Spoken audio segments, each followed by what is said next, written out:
starts here in Savannah. So I have no doubt that the experience you have already had, if you can hear me through your bellies, is phenomenal.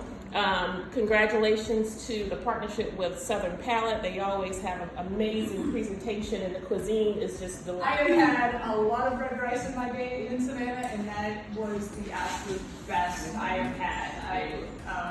I've eaten at a lot of places. Yeah, thank you so much. This is wonderful. I heard in advance, Ms. Karen, that you take people back and forth from Ghana, and I went to Ghana. My husband, international artist from Trinidad and Tobago, so he liked to go to restaurants and I like to go to galleries, so we compromise. I kept hearing in Ghana, don't you forget to eat some jollof rice and jollof rice. Every place we went, they ran out of it before we could get there. So we got up one morning early and went downtown and Prague to the cafe. I was right there when they first ordered. I'd like to order some jollof rice. The jollof rice came and it was the same red rice that we have here. But the only difference is the jollof rice there, they use it as an entree where you could sit there like a paella bowl, a brown paella bowl, and you could eat this jollof rice, but that's like an entree. So inside of the jollof rice, you're gonna have 4 to 5 meats and 1 rice dish. Isn't that amazing? In America, we've taken the rice dishes and made them side dishes. And so in Savannah, we use shrimp most times and sausage. Or if people don't like that, they'll put something like beef in it. But it's the same transference of people from West Africa in terms of that. Mixed greens that we have here, they have callaloo in the islands. I mean, we're the same people, and we've been feeding folks these foodways forever. So what I don't want to have happen, is for us to lose the art of the cookways here because of microwave ovens and all those kinds of things. So we consider ourselves Gullah Geechee. Dash Cook says we do not like microwave ovens for our food. So just want to let you know. Yes. That's a good question. This is really interesting. So you said if you went to Africa to a restaurant like what you're talking about, then you would see Savannah red rice as like an entree, going with like steak or pork chops. In America, it tends to be more of a side dish. Why do you think that is? Because they couldn't afford all those meats. If you're talking about the folkways of the Gullah Geechee communities, and the Gullah Geechee folks are the direct descendants of slaves, you would only get meat on your plate like once a year at Christmas time. Other than that, that was just a staple of you're growing the rice and you get rice. Or if you could go and get lucky enough to kill some animal yourself, but for the most part, it was rice and it was the sea, where we actually could go out and get our own fish, shrimp, and crab. But to talk about a steak or pork chop and all of that, maybe once a year at Christmas time. So they quote unquote made do what they had.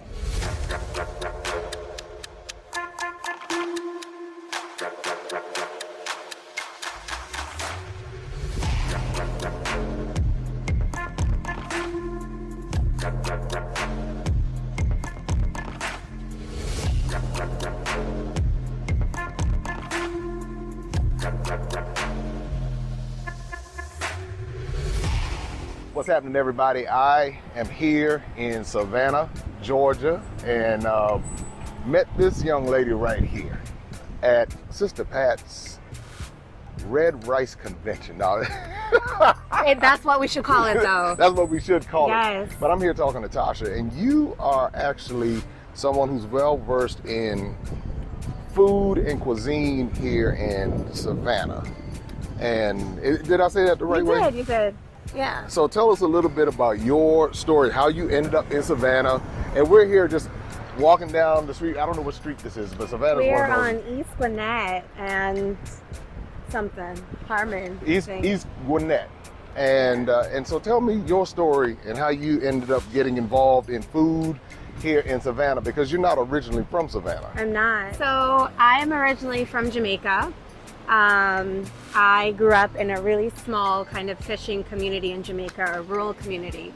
And so I grew up having a pretty intimate relationship with, the land and the water. My grandfather was a fisherman. My grandmother had a little plot of land where she would grow certain vegetables. I would spend most of my time outside, picking fruit off of trees, and that would be my lunch. There was no going home for lunch. if you're out on a Saturday playing outside with your cousins. You would just find what you can outside. And get some fruit and make it happen. And get some fruit and turn it into something. So that's how I grew up. And so when I came here at 10, I moved to Atlanta, and a completely different lifestyle, right? You know, I'm coming here, going to school, having American school lunches. Oh. And I'm realizing, okay, this is different. And I always kind of had a yearning for what I experienced as a child. I had a yearning for growing my own food, picking my own food. And so when I went to college, I studied anthropology, because for me, I had this interest in food and culture that just wouldn't go away, and how food is able to really show you so much about the belief systems of people, right? You learn about religious practices, you learn about foodways, you learn about rituals. There's so much that you can tell just by the meals that someone's cooking. And so after college, I ended up in Savannah. I moved here with my family. I was married at the time, and I moved here, and it took me a while to kind of find my footing. I ended up just kind of volunteering at first with small nonprofits, and at some point I started working with a local farmers market here. Okay, all right. So our farmers market is really unique. It's a year-round farmers market. It's a Forsyth farmers market. And my work with the farmers market is to improve food access in Savannah, and also specifically to make sure that farmers, local farmers, have more opportunities to make money. All right, so you found yourself with an interest in filling a void. Absolutely. And can you break down that void to me? Because what my whole thing is bridging the gap between Africa and the African diaspora, and the similarities between this part of the world, because I'm Gullah Geechee, Yes. Charleston, that whole area.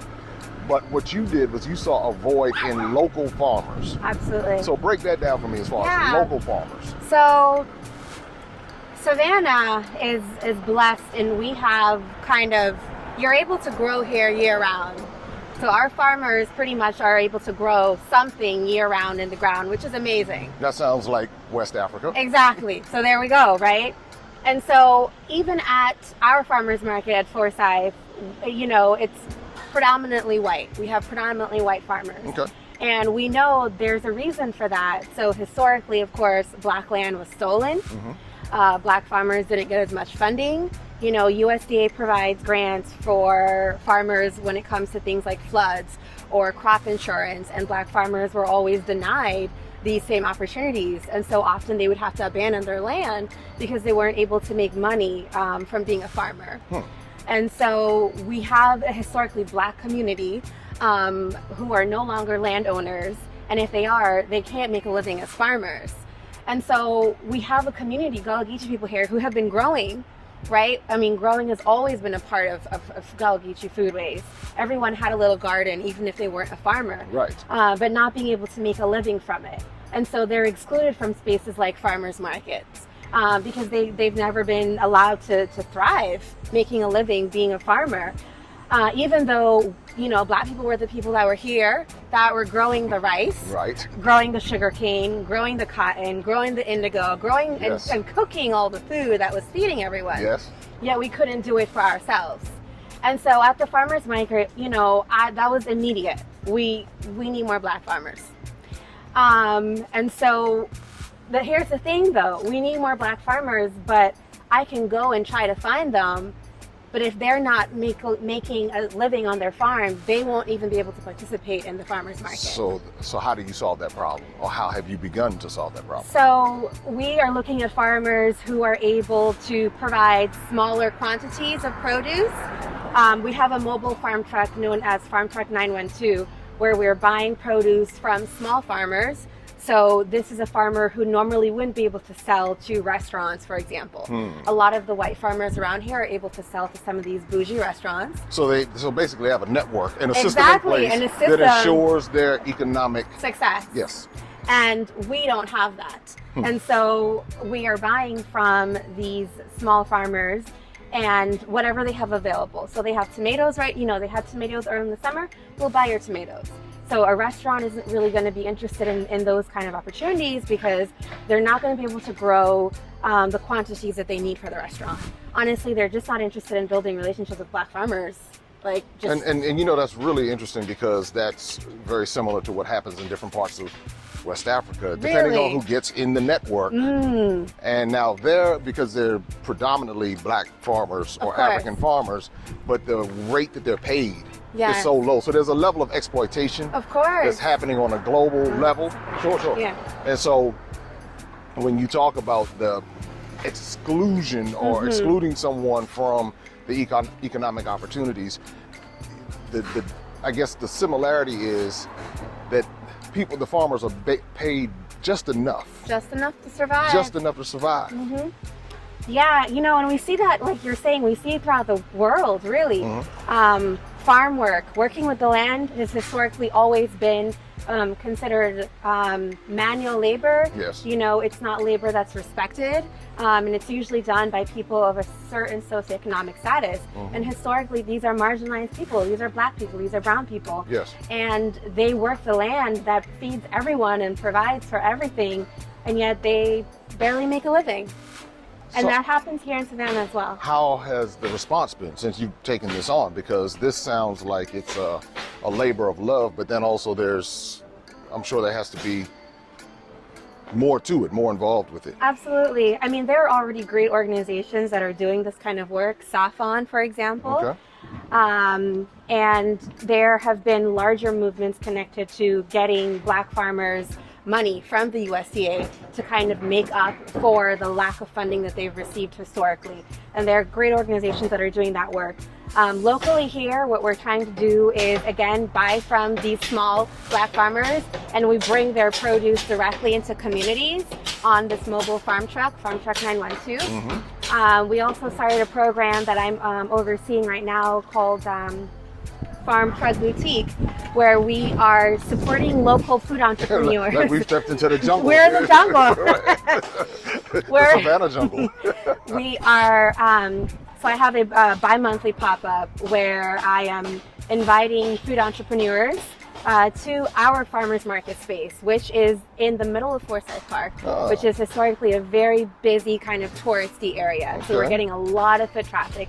So I'm giving them the exposure, you know, as an organization, we're giving them the exposure to all the tourists who, again, are not going to go to historically Black neighborhoods in Savannah. They're going to stick in the tourist areas. They're going to stick around where the tour guides say they should stay. This is like beautiful right here. Oh, look at what is this? This is a trumpet vine.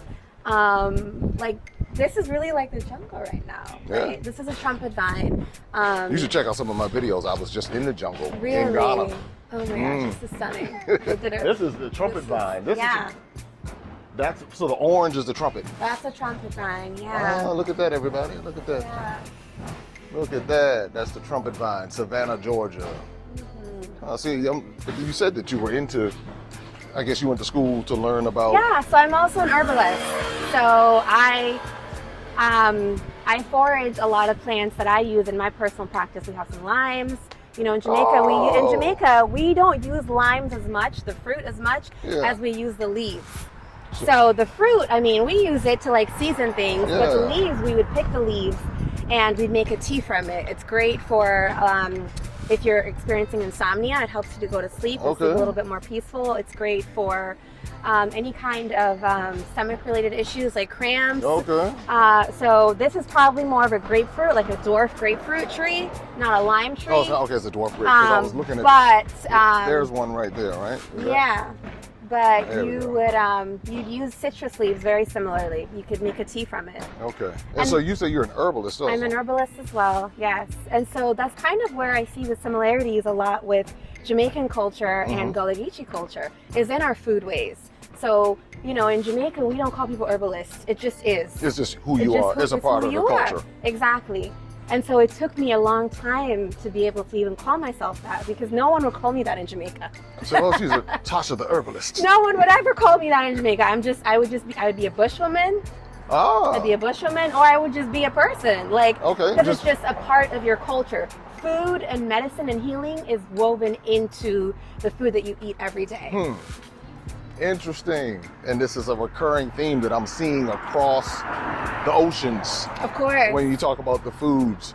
Now, when it comes to Gullah Geechee, because we talked about this red rice a little bit earlier, Yes. and you were telling me about rice and peas. We talked about rice and peas, and we talked about Jollof rice. jollof rice, but then I told you about wache. Wache, yes. So you have got to, now you were in Zambia. I was in Zambia around this time last summer. Okay, Yeah. because so you've been to the continent. What I'm trying to figure out how to do this. Okay. You have got to taste wache. When you taste wache, Okay. you're going to have a rice and peas flashback. Wow. And it's very similar to Hoppin' John. Okay. So you've had Hoppin' John before? I've had Hoppin' John. Does But that I've remind you never... of rice and peas? Absolutely, it does. Yeah. But and that's what I love is we might not have, written narratives of our culture and our history, but the food is all you need. All it's you woven need. into the food. Because that's how I knew something was up when I was in Ghana and I had jollof rice. Yeah. And I said, this tastes like red rice. And I couldn't shake it. I couldn't, I said, this is like red rice. But it's Yeah. spicy as all get out, though. Let me say that. That's the difference. Yeah. Meaning hot spicy. Okay. So it'll if you're not ready for it, it'll set you on. Yeah. Yeah, it'll take you to another level. But I had that, and then I had red rice. And then jambalaya. Of course. How could I See, forget how jambalaya? could you forget jambalaya? What else? The jambalaya. I mean, any pot of greens, right? We think of collards. Right, We think of cassava. callaloo. Mhm. Any Oh, kind yeah. of greens are cooked in a very similar way. This like raw kale salad and situation that we now find everywhere. We don't eat our greens raw. No. We right. don't eat our greens You're raw. right. You're right. And They call it stewed it down. exactly. They stewed it down. Stewed it down. And there's a reason for that. So when you're cooking greens, particularly when you're cooking it with some kind of fat, like meat, like neck bones, for example, Turkey neck, turkey, smoked turkey. Historically, we've been told that was unhealthy. Okay. But in actuality, when you add fat to greens and you simmer it, there are minerals that become more bioavailable. Really? Okay. So That's the first time I've heard there's that. a brilliance to that. Our Yeah. ancestors weren't just, randomly throwing things together. I have to get the I had to get the moss. Got to get the moss. That's right. People don't. This is a part I have not yet to see this in Africa yet, but this is the a part. moss, right? Yeah. It is really special. Yeah. So there are minerals that come as a result of adding the fat. The fat, absolutely. And so, there's a lot of shame around what's considered soul food, right? Yes, We've been told. yeah. Well, there's. I've heard it. I've heard it. We've been told it's unhealthy. I've heard that. We've been told that it's not healthy for us, and the reality is it's processed foods. Once processed foods were introduced to our people, so this narrative around soul food being unhealthy is completely false. What we know are things like chitlin and oxtails, right? We weren't eating those things every day. If you think about it, our ancestors were not eating meat as much as we are eating meat now.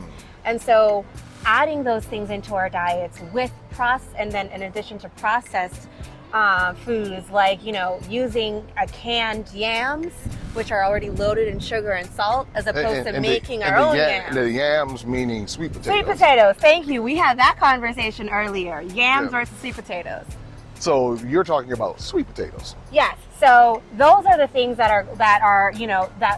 kind of contribute to diet-related health. So adding the extra illness. sugar. Exactly. So would that sugar be, and salt, honestly. Sugar and salt are what's killing our people. So it's the sugar, adding extra sugar. So it's not necessarily the quote-unquote fat, but it's more the sugar and the salt. The sugar and the salt. Got it. Absolutely. Got it. And the rates at which we have certain things in our meals. Again, we weren't eating oxtails every day.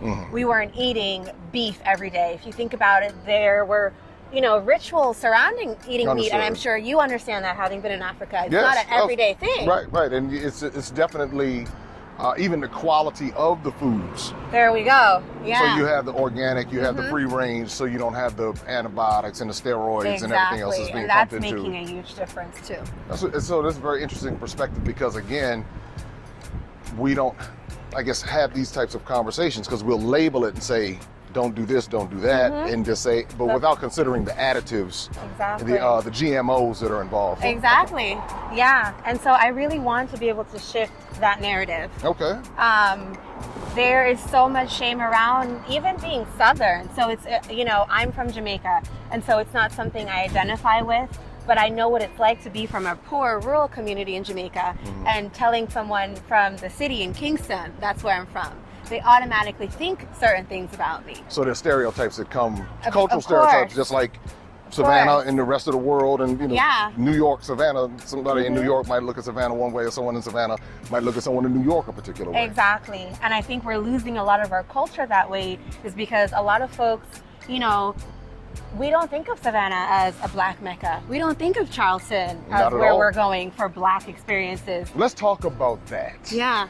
Because I think that's some good stuff right there. We touched on this in our conversation a little earlier, but most people, even the reason why I'm here is because I even dismiss Savannah as basically a redneck town A with lot of- racist. I told you I just call it out. Yeah. Yeah. With a bunch of people who don't like us and colonial town, Absolutely. and that's pretty much what I dismissed it as. But then once I went across.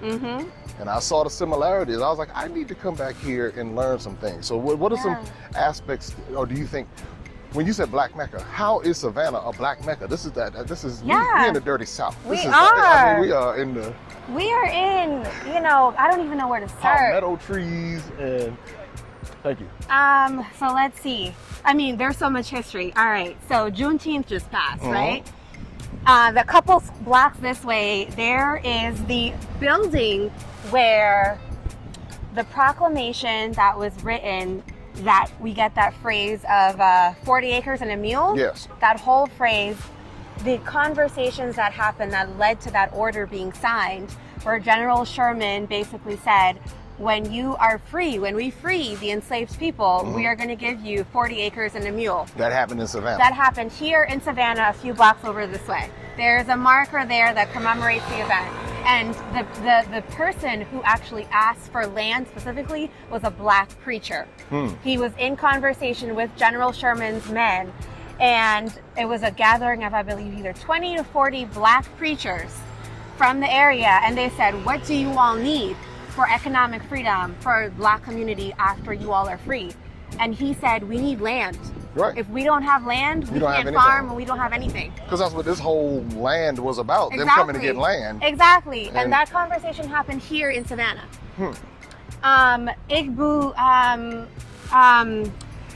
Oh goodness, there's like so much. My brain is moving so well, fast. let me ask you this question about today. How is Savannah a Black Mecca today? Or how is Savannah relevant to Black people today?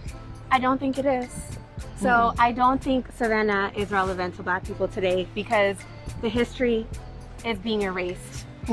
We have turned it into a pretty little touristy town where white people love to come and see the statues of, Confederate generals and the beautiful Spanish moss and the bricks.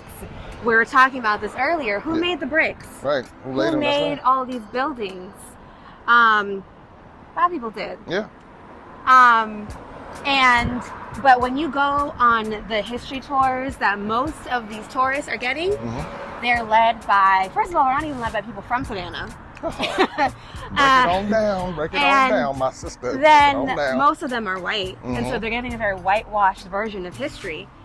And there's really nothing commemorating the Black history of Savannah. And so Sistah Patt, whose event that we attended earlier, she is doing amazing work trying to rename some of these historical squares to honor Indigenous people that were here, Black people that were here that have contributed to Savannah culture. Because all the markers, all the statues, all the famous places completely erase the Black history here. And that's why I came back. Yeah. Because that's what I knew. I mean, it's happening in different parts of West Africa as well. But here in particular, I said, who built this city? Yeah. Who built it? And they'll give so-and-so, John Calhoun, I guess that's over in Charleston, built. John Calhoun didn't build anything. You know, John Calhoun stole, lied, murdered, and did whatever, and then used the labor of the people to build what we see. So now I come back to Savannah and Charleston with a different set of eyes, and I look and I say, who laid those bricks? Like right here behind us. I don't even know what that is on that capstone there. Exactly. But like behind me, you know, I'm wondering who, I don't even know who that is, but who built that particular structure, and those are forgotten hands. Exactly. People who are their hands actually are imprinted in a lot of those bricks.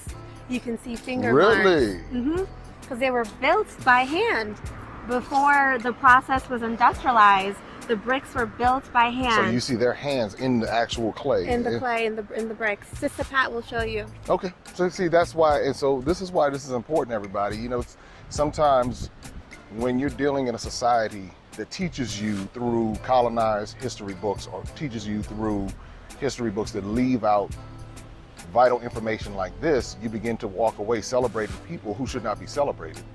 But you're now finding a group of people who are coming back and saying, listen, we're going to tell our stories through our eyes.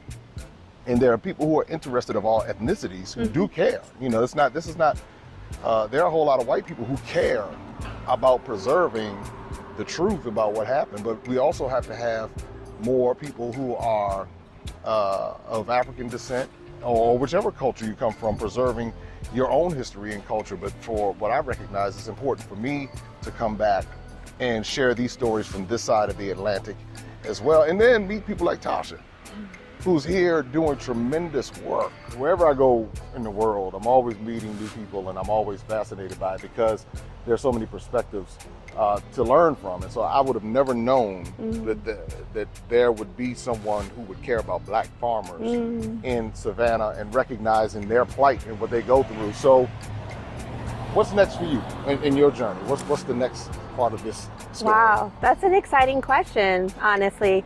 So I am working now with some local universities to teach a African diasporic foodway class to their students. I am an herbalist, and so I am working on releasing my own line of products. But really, I want to go back to Jamaica and work with the farmers there, because Jamaica has its own issues related to the importation of food because of IMF loans and all kinds of, you know, strategic undermining of the farmers and the land workers there. So end goal is to be able to do this work in Jamaica for my people. Wow. And this is all a part of bridging the gap, connecting the dots, and understanding the similarities in our stories, because we have so much in common. And again, I'm learning that now I have to go to Jamaica.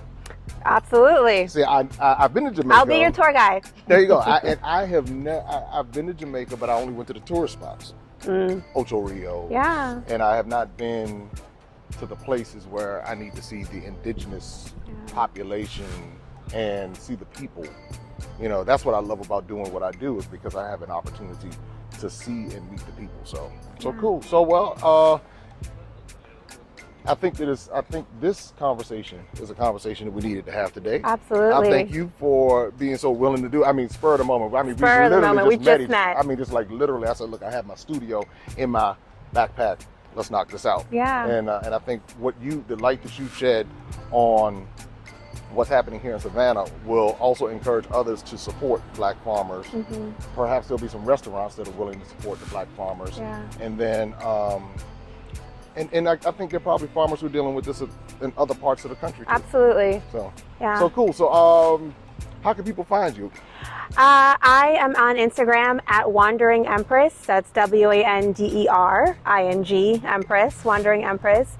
My website will be starting soon. It will be TashaGWay.com. I'm actually working with my web developer this week on getting that out. So this is very timely. Hey, so, yeah. see? And this lives forever. I tell people it lives forever because so many people, thousands of people will watch this video over time, and they'll be able to connect with you and what you're doing. Awesome. And I think it's great. So again, coming to you live from Savannah, Georgia. Well, if you're watching this afterwards, it'll be recorded, but make sure that you like, subscribe, and share. We are Maximum Impact, bridging the gap between African and African diaspora. We're telling our stories through our eyes, and just continue to stay tuned and share this information as we are bridging the gap. Talk to you soon. Bye. Open up your eyes and see all the fun and mystery. Take an African adventure with Darren and Destiny. From the mountains to the shore, so many things to explore. Take an African adventure with Darren and Destiny. The Adventures of Darren and Destiny. And Darren and Destiny are twin brother and sister, and you go on their adventures throughout the African diaspora, meaning so African diaspora destinations, primarily focused in Africa, but we go to South America, we're going to go to the Caribbean. Their first book is going to take you to Ghana, and then we're going to go on a safari, and from there we're going to go to Ethiopia, and then we go to Salvador, Brazil. And what the goal is to be able to inspire curiosity in the continent of Africa, in our children from a very young age, and to really tell a more accurate story. Most of our children are exposed to negative images, late night infomercials about how bad things are, everybody's sick, everybody's poor, everyone's uneducated, but that's simply not true. So what Darren and Destiny and their family do is they go to different African destinations. They're learning about these different places. You're beginning to see positive images, but still telling the truth. I mean, that's the important thing, to tell the truth about some of the things that have occurred. But it's all done on a children's level so they begin to understand it. And it begins to pique their curiosity. They begin to learn more. And hopefully one day they will want to explore and visit the continent of Africa and its many countries. There's just so much that Darren and Destiny are able to do, and as they're doing it, it's like they begin to open the minds of a new generation, and they don't get bombarded and indoctrinated with negativity. They're actually able to see positivity and inspiring images and messages about the African diaspora, as well as those who are still indigenous to the continent of Africa, and they begin to learn more and just see things differently. So I'm excited about introducing the Adventures of Darren and Destiny.